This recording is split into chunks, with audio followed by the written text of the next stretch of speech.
গ্রামে ছিল এক রোগা দুর্বল গরু আর তার দরিদ্র মালিক। এই গরুর গায়ে একটুও মাংস নেই।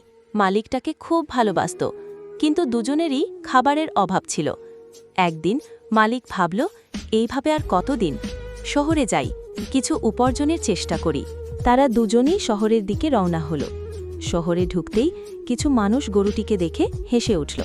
কেউ বলল, এই গরু নাকি, বাঁশের মতো পাতলা। আরও একজন বলল, গরু নয়, যেন কঙ্কাল হেঁটে আসছে। এইসব কথা শুনে গরুটি খুব কষ্ট পেল। মালিকের চোখেও জল এলো। সে ভাবল, আমার গরু আমার পারিবারিক অংশ। তারা শহর ছেড়ে চলে গেল এক সবুজ হরিৎ ঘাসের মাঠে। সেখানে মালিক গরুটিকে রোজ ভালো করে ঘাস খাওয়াতে লাগল। নিজেরও বাদাম খেল আর গরুকেও বাদাম খেল। দিনে দিনে গরুটির গায়ে মাংস উঠতে লাগল। মালিকেরও চেহারা বদলে গেল। মাস দুয়েক পর তারা আবার শহরে ফিরে এলো। এইবার সবাই অবাক। একজন বলে উঠল, ভাই, সত্যিই তুমি মিরাকেল করেছ। আরেকজন বলল, এখনও যদি কেউ এই মালিককে লাইক না করে, তাহলে সে ভুল করছে।